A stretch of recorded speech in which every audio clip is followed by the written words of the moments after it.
مجلس معرفة شهيدة يباجار ديركه وكدايكا الشهيدة جن دايكا هفرين خلف دايكا زوزان خلف أم سريدة كونفرانسية كمين يا إسلامية ديمقراطي أم للروج رونا هي أخوة شارك قفصة خاينو بيبختو داغر كرادا الريبر أبو بيروز دكن تا بيروز بسروكي من تا بيروز بريبر من تا بيروز بريبر مروباهي وإنسانتي لحمي مالباتين شهيدة بيروز دكم جبر أو شهيد حمي تيجي شاغرت الريبر أبونا وأف سازية هنجي كدوان شهيدة كوهاتين فكرن جبر ولي الحمي مالباتين شهيدة والحمي مالباتين مين حاضر والديواني بيروز بي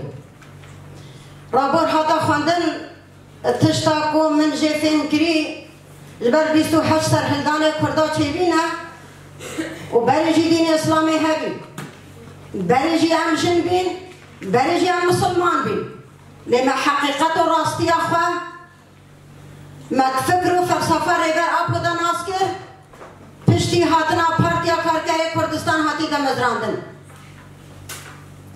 جبر پشتی پارتیا کارکای کردستان هاتی دمزراندن یکمین ريبر ابو دست خدا دستی جنی حوالا سارا مقابلی محمیه ريبر برا جنین جیهانی تایبجی جنین کرده جبر ولی او تشتاکو جنی هندا قریب 1000 ساله لبرچاوه مایه بلکه دم بابو کالی مده و بلکه هنگ جد دم مبخوده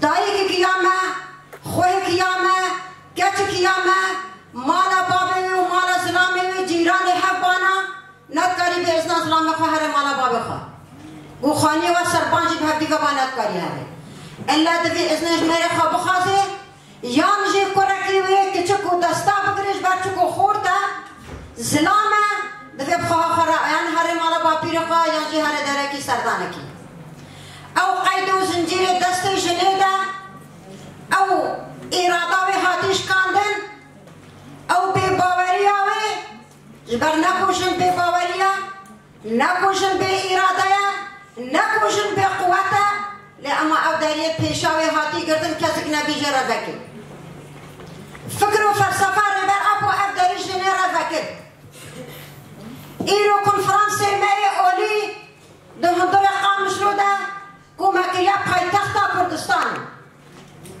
ایرو تیم درخستن کنفرانس یکمین جل لایقه کو 1000 جاره لی پیروز به جبر چکو او تشتا هندا کری 1000 ساله لی دگاره فکر و فلسفه ريبر ابو دادي اساس جنسوي وطائفي وعرقي بشكل يخدم بقاء السلطه التي لا تسعى إلا لتحقيق مصالحها فجلب بذلك الويلات على الدين والمجتمع. على هذا الأساس نرى أن العودة إلى الأصل في جوهر الرسالات السماوية الداعية إلى التناظر بين الجنسين على أساس الحياة المشتركة الندية والاقتداء بالنبي محمد صلى الله عليه وسلم في تعامله مع السيدة خديجة وعائشة وأم سلمة ونساء كثيرات حول رسول الله صلى الله عليه وسلم سيكون من شأنه إعادة الاعتبار والحقوق للمرأة المسلمة في شتى ميادين الحياة وخطوة جادة في طريق حرية المرأة على أساس الإرادة الحرة التي وهبها الله تعالى وكرمها. ونحن في مجلس المرأة في مؤتمر الإسلام الديمقراطي انطلاقا من مبدأ العدالة الاجتماعية والمساواة بين الرجل والمرأة على أساس الحياة الندية المشتركة نسعى لتأخذ المرأة دورها الحقيقي الفاعل في الدين الإسلامي امتثالا للحكمة الإلهية في خلق الله تعالى للبشر من ذكر وأنثى فلا يمكن للحياة أن تستمر دون أي أحد منهما.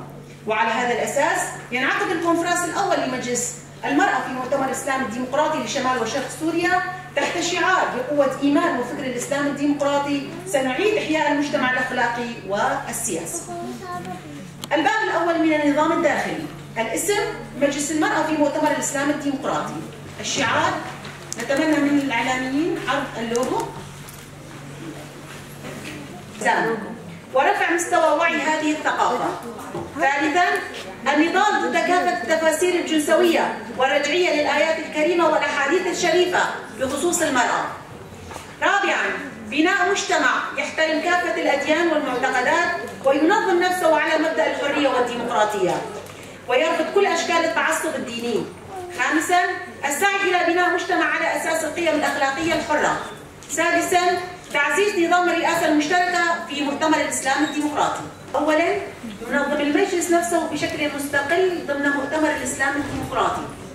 ثانياً، يتألف المجلس من التقاط المقاطعات واللجان والرئاسات المشتركة للمقاطعات والمناطق.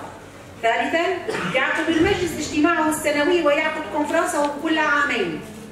رابعاً، يعقد المجلس اجتماعه الشهري بشكل دوري. خامساً، ينظم المجلس نفسه على خطين أحدهما مؤتمر الإسلام الديمقراطي والآخر مؤتمر ستار. سادساً، ينظم المجلس نفسه في كل المقاطعات والمدن والبلدات والقرى. مهام مجلس المرأة. أولاً، يؤمن المجلس بفكر وفلسفة الأمة الديمقراطية ويستمد قوته منها. ثانياً، يسعى لريادة المرأة في كل الأنشطة والفعاليات ويناضل في سبيل تفعيل دورها في كل مناحي الحياة. ثالثاً، يقوم بتعزيز العلاقات مع كل الحركات النسوية. رابعاً، يتخذ المجلس من الإسلام الديمقراطي أساساً له في مواجهة الإسلام الراديكالي المتشدد. خامساً، يعزز المجلس ثقافة التسامح والمحبة والعدالة في مواجهة النظام السلطوي الرأسمالي الذي يسعى جاهداً لزرع الشقاق بين المعتقدات والمجتمعات وإشعال الصدام بينها ونشر ثقافة العداء والظلم والكراهية. سادساً، يتخذ المجلس من مبادئ حرية المرأة أساساً له ويقوم بتنظيم فعالياته المشتركة مع كل المؤسسات والكومينات والمجالس ومكونات المنطقة. سابعاً، يناضل ضد كل أشكال العنف الجسدي والنفسي والسياسي والاقتصادي والأسري الممارس على المرأة وترفض كل أشكال العنف الممارس بحق المرأة تحت اسم الدين وتكافحه. ثامناً، يسعى المجلس إلى رفع مستوى وعي المرأة وفق توجيهات حركة المرأة الحرة والإسلام الديمقراطي وتنظم كل فعالياتها التدريبية والتعليمية لخدمة هذا الهدف، ولأجل ذلك يقوم بتأسيس الأكاديميات وعقد المؤتمرات وورشات العمل وإعطاء المحاضرات. تاسعاً، يناضل ضد كل أشكال الاستعمار والحرب الخاصة التي تستهدف المرأة والأطفال والمجتمع مثل الدعارة، المخدرات، السرقة، الجاسوسية، الفساد الأخلاقي. عاشراً، تعزيز الإشراف والمتابعة في المجلس وكل المؤسسات واللجان التابعة له لبناء وحدة العمل وحماية مبادئه ومواءبة النظام الداخلي لمؤتمر الإسلام الديمقراطي وقراراته. 11 يقوم بتنظيم مجالسه في كل منطقة لأجل متابعة العمل والإشراف عليه وإعطاء التوجيهات ووضع الخطط ومتابعتها. 12 جميع أعضاء المجلس مسؤولون عن تنفيذ قرارات المجلس ونجاح سير العمل. 13 يناضل في سبيل تعزيز منظور المرأة الحرة في كل النشاطات واللجان والمجالس. 14 من مسؤوليات المجلس تطبيق النظام الداخلي وتطوير هيكليتها وتنظيم وتنفيذ مقررات الاجتماعات والكونفرنسات. منسقية مجلس المرأة. تتألف منسقية المجلس من 7 عضوات. الرئاسة المشتركة لمؤتمر الإسلام الديمقراطي هي إحدى عضوات منسقية مجلس المرأة، وتقوم المنسقية بكل أنشطتها وفعالياتها عبر الناطقة باسم المنسقية. تنظم المنسقية نفسها وفق نظام الناطقة باسم المنسقية وتختار من بينهن الناطقة. منسقية المجلس مسؤولة عن جميع فعاليات وأنشطة المجلس في مؤتمر الإسلام الديمقراطي في شمال وشرق سوريا. حول منسقية مجلس المرأة أي ملاحظة؟ لجنة الإعلام والنشر تتابع كل الأنشطة والفعاليات المتعلقة بالمجلس وتقوم بكل الأعمال الإعلامية على شاشات التلفزة والإذاعة ومواقع التواصل الاجتماعي بهدف نشر فعاليات مجلس المرأة. كما تتابع وتنشر كل الأنشطة التي يقوم بها المجلس من ورشات عمل ودورات تدريبية وتوعوية. تنشر جميع الأخبار المتعلقة بالمجلس على مواقع التواصل الاجتماعي. يشرف الإعلام على كل لجانه ويقدم التوجيهات المطلوبة. لجنة شؤون المساجد. يتناول المجلس شؤون المساجد لكي تلعب المساجد دورا إيجابيا في الحياة الاجتماعية، لأن المساجد بالأساس هي أماكن للسلم والصلح ومناقشة حلول القضايا الاجتماعية. ويعتبر المجلس نفسه مسؤولا عن تنظيم شؤون المساجد وتقويمها، ويفعل ذلك بالاشتراك مع لجنة شؤون المساجد في مؤتمر الإسلام الديمقراطي. تقوم هذه اللجنة ببناء وتطوير العلاقات مع مؤسسات المرأة في الشرق الأوسط والعالم بهدف نشر فكر ومفهوم الإسلام الديمقراطي، وتسعى إلى القيام بفعاليات مشتركة. المرأة في المجلس وفق مفهوم الإسلام الديمقراطي وحرية المرأة وفلسفة الأمة الديمقراطية، وتنظم كل الفعاليات التدريبية والبحثية لخدمة هذا الهدف. وعلى هذا الأساس تلعب لجنة البحوث دورا هاما في إعداد الأبحاث والمناهج والكراسات التدريبية الخاصة بالمرأة، ورفد لجنة التدريب بها لإتمام العملية التدريبية.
خطة آزادية جن وبروجي نتوى ديمقراطيك جبوها مو قلي ماين ولا باريس ديلن آزادية حوالي مني حاضر ونحاضر صوت ددم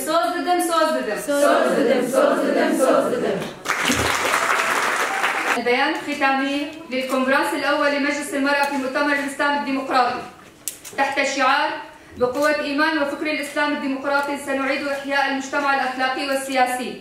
انعقد الكونغرس التأسيسي الأول لمجلس المرأة في مؤتمر الإسلام الديمقراطي في شمال وشرق سوريا استكمالا واستمرارا للعمل المستمر منذ عدة أعوام على الرغم من كل الظروف والصعوبات والمآسي التي مرت وتمر بها المنطقة من حصار خانق وجرائم داعش والهجمات التي يشنها الاحتلال التركي لضرب الأمن والاستقرار السياسي والاقتصادي والاجتماعي في إطار المؤامرة الدولية المستمرة على القائد. وبهذه المناسبة نضم صوتنا إلى جميع الأصوات التي تتعالى مطالبة بالحرية الجسدية للقائد عبد الله أوجلان الذي طرح فكرة الإسلام الديمقراطي القائم على أساس وثيقة المدينة التي تدعو إلى العدالة والمساواة. لذا وبجهود كل العضوات المجلس ومؤسساته وبحضور مميز للمرأة من كافة المؤسسات والمجالس والهيئات والمنسقيات على مستوى شمال وشرق سوريا تم عقد هذا الكونغرس، وذلك للتأكيد على حماية مكتسبات ثورة المرأة وإيمانا بدورها الكبير وتأثيرها الفعال في تغيير المجتمع لبلوغ الغاية الحقيقية ولإثبات وجودها وهويتها في كافة الميادين وبالأخص في الميدان الديني، والسعي لتحقيق التكامل بين المرأة والرجل لإعمار الأرض وبث روح الحياة التشاركية الحرة في المجتمع. إننا في هذا الكونغرس ومن خلال ما تم تقديمه في تقريرنا والنظام الداخلي واستنادا إلى كل التوجيهات نهدف إلى مواجهة التعصب الديني ونبذ خطاب الكراهية والذهنية السلطوية التي بسطت سيطرتها على حياة المرأة وحرمتها من أبسط حقوقها. كما نسعى لأن نكون صاحبات نضال فكري وثقافي وأخلاقي للوقوف في وجه كل ركائز الظلام والتمييز التي طبعت بصمتها على الفكر الإسلامي وأخرجته من جوهره الحقيقي، وأخذ منحا تمثل بالإسلام السياسي، فوقع الشرق الأوسط والعالم برمته تحت نير القتل والتشرد، فكثر الظلم وازدادت مأساة الشعوب. لذا وردا على كل الشبهات ونبذ التعصب الديني الذي يحيط بالدين الإسلامي وما يجري في العالم تحت اسم الإسلام السياسي، نعمل بجهود كبيرة لنشر فكر ومفهوم الإسلام الديمقراطي الذي أساسه وثيقة المدينة المنورة للحفاظ على الكرامة الإنسانية لكلا الجنسين ونشر العدالة والمساواة في سائر أرجاء المعمورة. انطلاقا من هذا الكونفرنس والمناقشات والمقترحات التي طرحت للتأكيد على دور المجلس في السير قدما إلى جانب كل المؤسسات النسائية لتحقيق التكامل والتكاتف لتحقيق الغاية الأساسية لبناء المجتمع الأخلاقي والسياسي ونشر القيم الإسلامية السامية، جاءت مخرجات وخطط العمل المستقبلية على الشكل الآتي: أولا، العمل على تأسيس أكاديمية خاصة بمجلس المرأة في مؤتمر الإسلام الديمقراطي لتأهيل كوادر نسائية ضمن دورات فكرية وعلمية ودينية تكريسا لدور المرأة الديني والمجتمعي. ثانيا، تعزيز إعلام المجلس عبر وضع مخطط إعلامي دائم يتضمن برامج تتناول قضايا المرأة في الدين والمجتمع. ثالثا، العمل على توسيع العلاقات على المستوى الإقليمي والعالمي من حيث تبادل الزيارات وعقد الندوات عبر منصات التواصل الاجتماعي. رابعا، العمل على إعداد دورات تدريبية مكثفة مغلقة ومفتوحة. خامسا، الاستمرارية في بحث خاص عن الأحاديث الضعيفة والموضوعة حول المرأة وجمعها في كتيب خاص. سادسا، تنظيم عمل مجلس المرأة في المناطق التي لم تنظم بعد وزيادة عدد الأعضاء حسب الحاجة. سابعا، العمل على تعزيز دور المرأة في لجنة الإفتاء والاجتهاد ضمن مؤتمر الإسلام الديمقراطي. مجلس المرأة في مؤتمر الإسلام الديمقراطي.